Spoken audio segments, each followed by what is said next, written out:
What is up, everybody? It is Alex from Heavy New York calling from Zoom again, and this time we are here with Swan of Blackrain. It is great to be able to talk with you, man. Thanks for being here. Yeah, thank you very much. Thanks for having me. Anytime, man. Anytime. It's so great to have you here. We got the new album Untamed coming out November 25th. Could the first singles that we heard so far, such as Demon, Summer Jesus, Neon Drift, and the title track, be a good representation of what this whole album is going to sound like, or is there a lot more to be discovered and a lot more uncharted territory? Well, I think that thing about this album is actually diversity. This is what I've been repeating all along the interviews I've done so far. So I think you have more to discover on the album. All the songs are, to me at least, they sound pretty different from each others. And when we pick the singles, it's always a hard choice, and it's not really to show the people what you're gonna find in the album, but it's mostly to try to get the attention pretty the best you can, and so you tend to pick the most powerful songs. The more on with Untamed, for example, it was about having something very simple and efficient, like something that really kicks ass, and I guess it worked good. But definitely, I think there is more to check on the album. There's a lot of different styles of tracks, and I think you really need to check it out to see by yourself what it's about. Was the whole idea of it being diverse the way it is, was this like a preconceived vision? Did you go into the making of this album with that idea, or did it just sort of turn out that way? No, this is something very natural, actually. I think it has to do with the fact that everybody in the band is very open minded. Everybody's listening to a lot of different things, not only metal, not only hard rock, and we had we had this as we thought it was a problem in the past, because every time we're in the making of an album, we tend to go in multiple direction, and often we had the feeling, we thought that people didn't get it. Most of the people don't understand that, and it feels like they're waiting for something specific, something very much kind of 80s or glamish, and if you get out of this box, it's most of the time not very accepted. So we really tried, for example, on the previous album, Dying Breed, to stick to that image that we have, to this glam sleaze label. And I don't know, it's just not actually natural. This is not what we tend to do when we are in the writing process, and I think personally that it's actually a bit annoying. I like to explore a little bit more, and uh, I'm not bothered by an album where you got different types of songs, even though it's not, they don't sound all like, even if it's not all heavy metal, or maybe some are more a little bit pop, so to speak, or Well, you led me perfectly into the next question, actually, and you kind of just answered it in a way. This isn't just like the a traditional follow up to Dying Breed, and like anybody who may have heard of Black Rain through albums such as It Begins or Released or with Dying Breed, this is we're going to be seeing sides on this album that we've never seen from Black Rain before. No, not really. We tried that actually a little bit before, but it was a little bit clumsy, and it didn't work out as good as we thought. But on this one, no, it's definitely very different, and I guess the production helped a lot as well to make the songs, like, shine through, like they do, and no, it's definitely different, very different, and we are planning to keep working that way in the future. I'm not sure when we will release another album, but it's definitely going to be in that direction, with a lot of different things inside, not just glam or sleaze. Mm. And you mentioned that everybody in the band has different influences for songwriting. Because I feel like that this could apply to the making of any song. Is it better if everybody is on the same page with songwriting and in the same headspace and feels the same way about every song, or could all everybody feeling differently in songwriting maybe actually help enhance the songwriting process? Yeah, it's always very difficult. We're all different, and we all perceive the music in a different way. So there is a lot of it's not fights, but there is a lot of discussions every time. And I mean, on this album, there's for example, a funny thing is the track Neon Drift. I made by myself, and when I sent the track to the other guys, they were like, "Well, now this is not gonna work," and it's really annoying song. There's nothing to it. It's like nothing special. Maybe you. I mean, I remember my guitarist telling me like, maybe you work too much. You should stop for a while because it really doesn't sound good. And in the end, it was the so far the most successful single we have. So you never know, and it's very important that everybody keeps to being involved in the conception of the album and of the songs. It's very important that everybody gives his point of view, and to try to make changes even when it doesn't work. But you have to try to get the best out of it, and sometimes, well, you have to listen to your instinct and to go with what you feel. But yeah. No, I was just gonna ask how does the other bandmates feel that now Neon Drift is like the most successful one? Are they seething with anger right now? No, not at all. It's no, we're not like that. I mean, it's not the first time that it happens. Actually, we're quite used to it, and it happens quite often that you think your favorite song in the album is gonna be the one that is, that should be. It should be the next single, and that should be that song that everybody's gonna hear first. But then, with the experience, you realize that it's all very personal, and it's very important to talk to the record label, to talk to people around you, because nobody perceived the music the same way. And for on the previous album, it was Hellfire. This is the basically the best song we had on the last album, and none of us really liked the song in the beginning. We were like, it just sounds too much 80s. Everybody's gonna hate it, and well, it turned out it's the best song of the album. So you just get used to that, and then you learn how to listen to each other's and to try to pick the right one.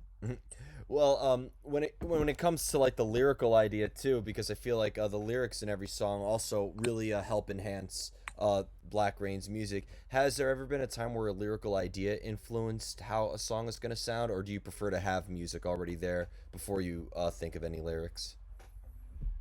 No, it depends. Sometimes I try to get the lyrics first.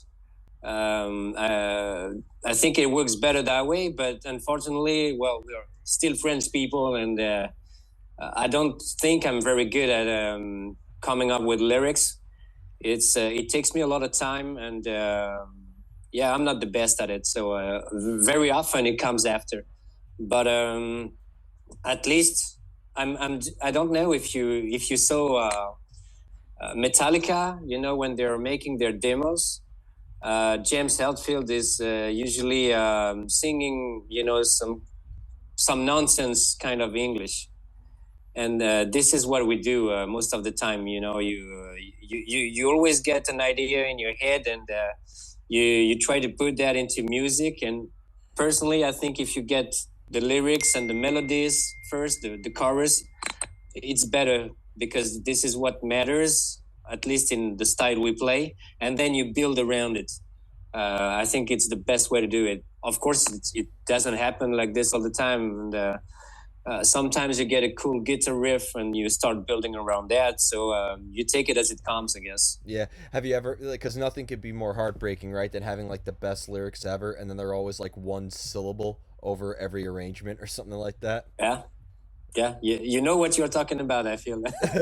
I mean, I'm not a vocalist, but I mean, there are some lyrics that I've listened to where, you could tell that they almost had to, like, for lack of better words, dumb down or shave down the word in a way Yeah. in order to make it fit. But like, you could think of, so if you just printed out the lyrics and printed them as poetry without any music and put the better word there, it will make the lyrics 10 times stronger. Yeah, no, of course. I have the problem all the time.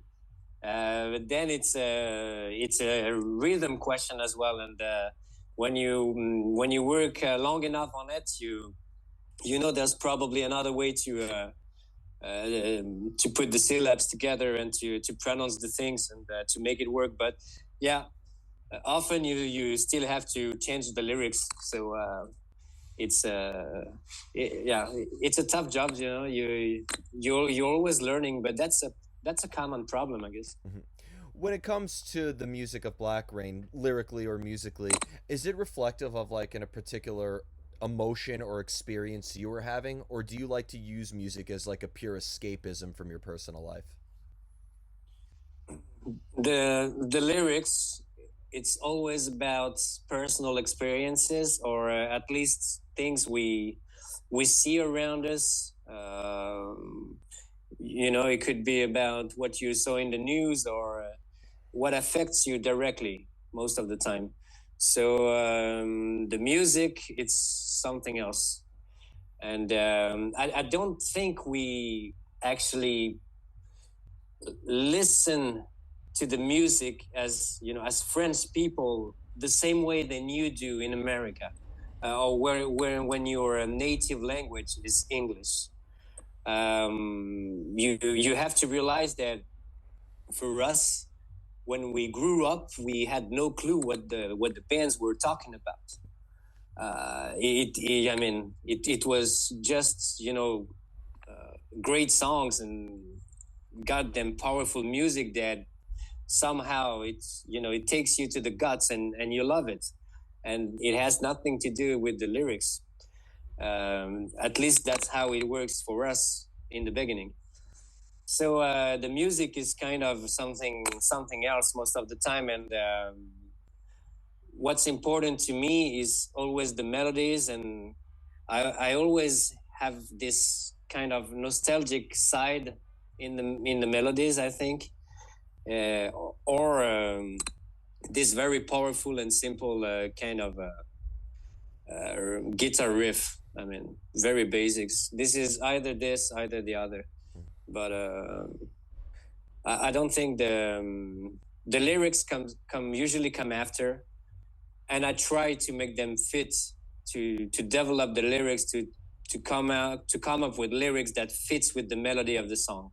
So if the song sounds like if it's a sad song, I'm not gonna try to talk about a party time, basically.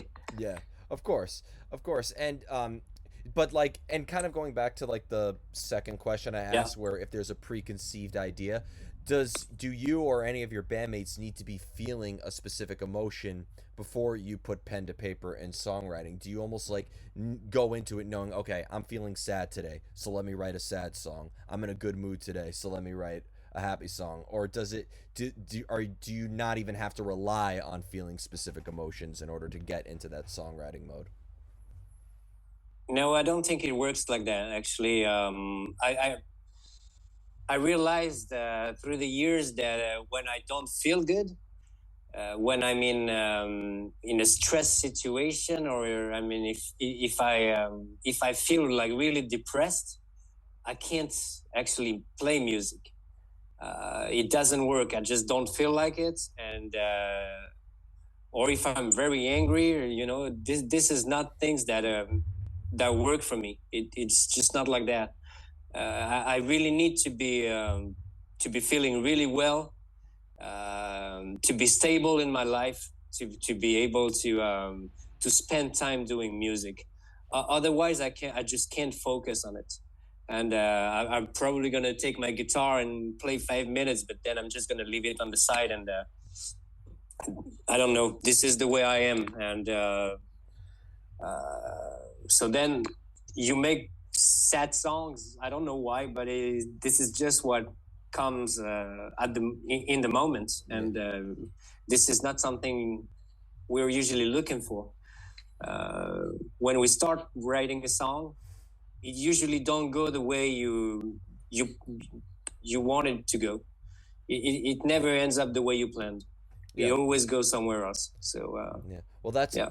I've always said that art is life, and when you start bringing it into the world, you really don't have much control over it. You're almost kind of like its humble guide in a way.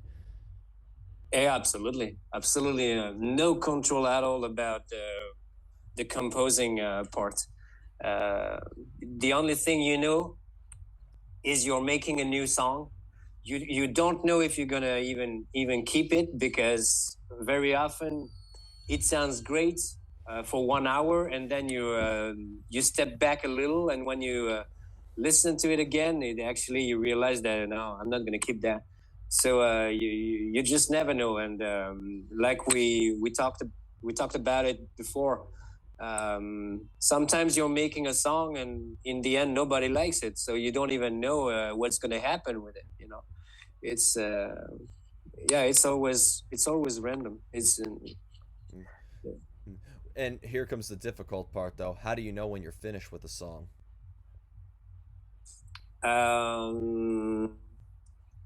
Well, when when I've listened to it 300 times, and I'm sure that nothing bothers me anymore, but there's always something bothering me. So it's very important to step back, to leave it on the side for a while if you can, because sometimes you get deadlines, and you have to respect that. But if you can, you just leave it on the side in the computer for a while, and for a few days you start on something else. I think it's very good to not just focus on one song.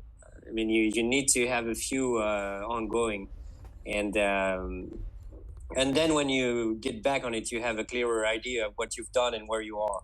So usually when it's done, you know it's done. Of course. And here's another question that I wanted to ask, and it might be kind of a silly question, but am wondering, by going by the names of like Swan and having every member having like their own little aliases in a way, do you feel like that maybe in this music you portray like a different identity than who you personally are? I'm not even going to ask like what your real name is, but like, do you feel like maybe you're portraying an external character outside of who you personally are in Blackrain, especially since your music is coming from a personal place?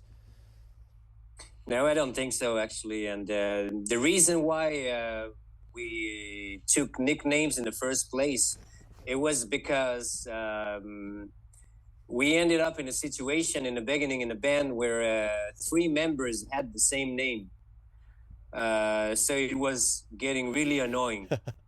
You know, I mean, I guess you picture the situation, but you could never. When you call one, it's the other that would answer, and so that was really stupid. So we started to get to look for nicknames, and that's how we got there. Mm.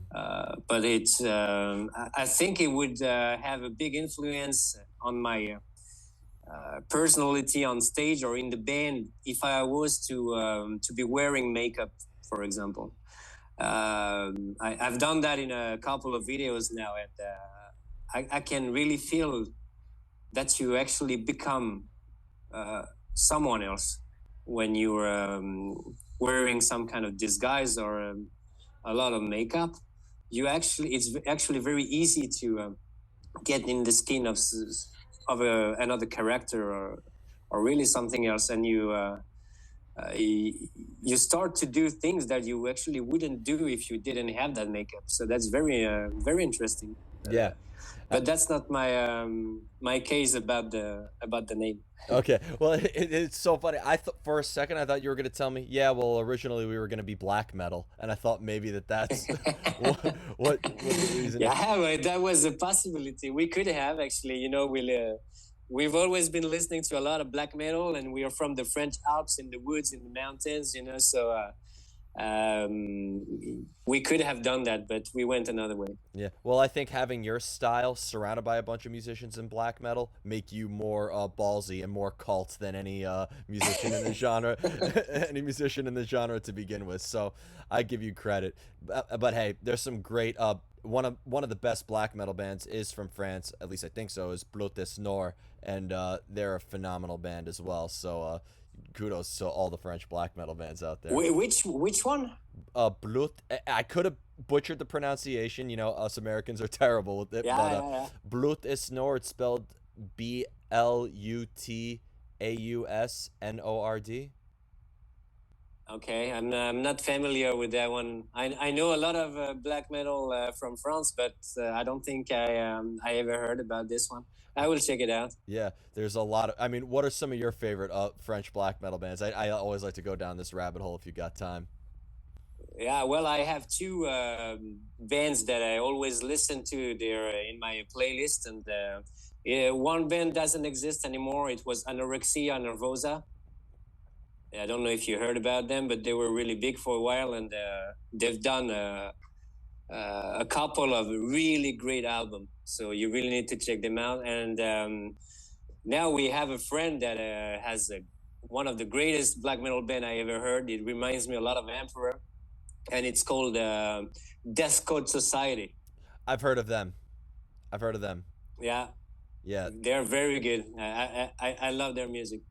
I also interviewed this. They're like black metal, but they're like it's not fully. It's like more. There's not as much electric guitars or stuff, but they're called Les Chants de Hazard, I think is how you pronounce it. Uh, Uh, yeah, I'm not sure. yeah. I'm just Les Chants de. I don't know. Les Chants de Hazard. I'm gonna put subtitles for all these names. Yeah, thanks. But no, I don't think I heard about them either. Yeah. We have a new, kind of new band that is really good as well. It's called Regarde les hommes tombés, which means, yeah, look at the men falling. But I don't know if you heard of them. They're touring a lot. I'll check them out. You need.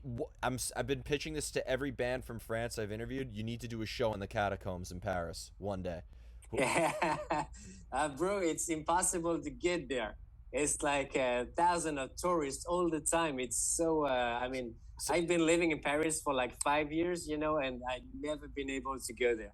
You know what? There's so many tourists there. Give them a show. Just sneak in there late at night, you know, and any band that does that is the most metal band on the planet. That's my standard. So, pitching it to Okay, you. but thank you for giving me the idea at least, because Yeah. you never know what happens. Of course.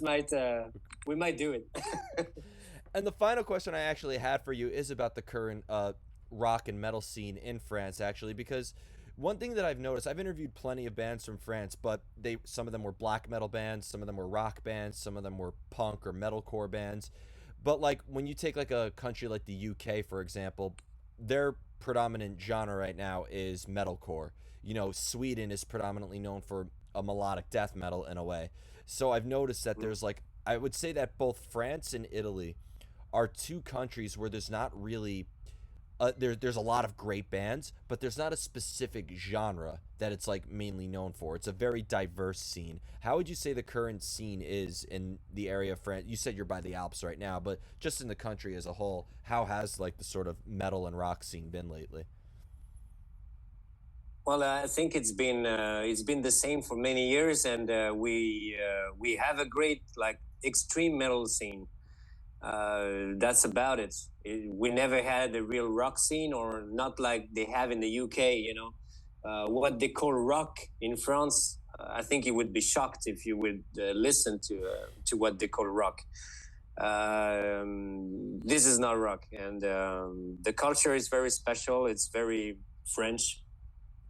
They have this stupid law that they have to air on the radio a certain amount of French music, which is why if you basically sing in English, you don't get a chance to get promotion over the radio or that kind of things. So it's very limited if you don't sing in French.